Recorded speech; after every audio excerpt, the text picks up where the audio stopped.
கள்ளக்குறிச்சியில் நேர்ந்திருக்கக்கூடிய இந்த மிக கோரமான சோகமான 42 மரணங்கள் தான் தமிழ்நாட்டை உலுக்கி வருகிறது. அதில் அந்த மரணம் அடைந்திருக்கக்கூடியவர்களுடைய உடலுக்கு இறுதி அஞ்சலி செலுத்தி அவர்களுக்கு இறுதி மரியாதை செலுத்தக்கூடிய அவர்கள் உடல்கள் அடக்கம் செய்யப்படக்கூடிய காட்சிகள் நமக்கு வர தொடங்கி இருக்கிறது. கள்ளக்குறிச்சியில் கருணாபுரம் பகுதியிலிருந்து நமக்கு வரக்கூடிய காட்சிகளை திரையில் பார்க்கின்றோம். இந்த விஷச்சாராயத்தால் உயிரிழந்தவர்களுடைய உடல்கள் அதை அடக்கம் செய்யக்கூடிய பணிகள் தொடங்கி இருக்கிறது கருணாபுரம் கிராமத்தில்.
கள்ளக்குறிச்சி கருணாபுரத்தில் 42 உயிர்களை விஷச்சாராயம் பலி வாங்கி இருக்கிறது. அதில் 2 பேருடைய உடல்கள் தற்போது நல்லடக்கம் செய்யப்பட்ட காட்சிகளை நம்ம பார்த்தோம். ஒரே குடும்பத்தைச் சேர்ந்த இந்த 2 பேருடைய உடல்களும் ஒரே நேரத்தில் அவர்களுடைய குடும்பத்தினரால் நல்லடக்கம் செய்யப்படக்கூடிய காட்சிகளை பார்க்கிறோம். நம்முடைய செய்தியாளர் தேவநாதன் கூடுதல் விவரங்களோடு இணைகின்றார்.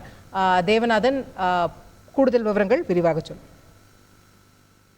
கள்ளக்குறிச்சி மாவட்டம் கருணாபுரத்துல அந்த விஷசாராயம் குடித்து உயிரிழந்தவர்களுடைய எண்ணிக்கை தொடர்ந்து அதிகரித்து வரும் அதே நேரத்தில் தற்பொழுது உடல் அடக்கம் செய்வதற்கான பணிகள் துவங்கி இருக்குது. இந்த காலை முதல் பார்த்தோம் அப்படின்னா ஒருவர் பின் ஒருவர் உடலாக பிரேத பரிசோதனை செய்து உறவினர்களிடம் ஒப்படைக்கப்பட்டது. அதன் பிறகு உறவினர்கள் அவர்களது வீட்டில் உடல்களை வைத்திருந்த நிலையில் தற்போது உடல் அடக்கம் பணியானது துவங்கி இருக்கிறது. முதலாவது பார்த்தோம் அப்படின்னா பிரவீன் மற்றும் சுரேஷ் இவங்க 2 பேரும் மாமன் மற்றும் மைத்துனர்கள் முறை கொண்ட ஒரே குடும்பத்தை சேர்ந்தவர். இவர்கள் இருவரும் ஒருவர் பின் ஒருவராக நேற்று காலை உயிரிழந்த நிலையில் இன்று ஒரே வாகனத்தில் இருவருடைய இறுதி ஊர்வலம் கருணாபுரத்திலிருந்து புறப்பட்டு மேலணி பகுதியில் அந்த இடுகாட்டிற்கு கொண்டு வரப்பட்டது. அங்கு அவர்களது உடல் கிறிஸ்துவ முறைப்படி பெட்டியில் வைத்து இங்கு அடக்கம் செய்யப்பட்டது. அப்போது உறவினர்கள் அனைவரும் அந்த பெட்டிக்கு அவர்களது மத முறைப்படி சடங்குகள் செய்து அதனை குழிக்குள் வைத்து மூடினார்கள். இந்த பகுதியில பார்த்தோம் அப்படின்னா அடக்கம் செய்வதற்கென இதுவரையில் 7 குழிகள் தோண்டப்பட்டுள்ளது. மேலும் 20 குழிகள் தோண்டுவதற்கு மொத்தமாக 20 குழிகள் தோண்டுவதற்கான இடம் இந்த பகுதியில் ஏற்கனவே தேர்வு செய்து தயார் நிலையில் வைக்கப்பட்டுள்ளது. அடக்கம் செய்ய வருவதற்கு அந்த இடத்தில் குழிகள் கொடுப்பதற்காக ஜேசிபி வாகனமும் அங்கு வந்து தயார் நிலையில் நிறுத்தி வைக்கப்பட்டிருக்கிறது. இதே போல பார்த்தோம் அப்படின்னா இந்த சுடுகாட்டுடைய இன்னொரு பகுதியில வந்து தகனம் செய்வதற்காக பார்த்தோம் அப்படின்னா 20 இடங்கள் வந்து தயார் நிலையில இருக்குது. ஏற்கனவே விறகுகள் அடுக்கி அது தயார் நிலையில் வரிசலாக வைக்கப்பட்டிருக்கிறது. அங்கு 20 பேர் வந்து தகனம் செய்வதற்கும் தயார் நிலையில் இருக்கிறார்கள். வருபவர்கள் வந்து எந்த அவர்களுடைய குடும்ப வழக்கப்படி தகனம் செய்தாலும் அதற்கு ஏற்றாற்போல் செய்வதற்கு நகராட்சி ஊழியர்களும் இங்கு தயார் நிலையில் உள்ளார்கள். கூடுதல் விவரங்களுக்கு நன்றி தேவநாதன். கருணாபுரத்தில் கள்ளக்குறிச்சி மாவட்டத்தில் இந்த 42 பேர் விஷச்சாராயத்தால் உயிரிழந்திருந்த நிலையில் முதல் 2 பேருடைய உடல்கள் தற்போது அவர்களுடைய குடும்ப வழக்கப்படி நல்லடக்கம் செய்யப்பட்டிருக்கக்கூடிய காட்சியை பார்த்தோம். செய்திகளை உடனுக்குடன் தெரிந்து கொள்ள உடனே சப்ஸ்கிரைப் பண்ணுங்க.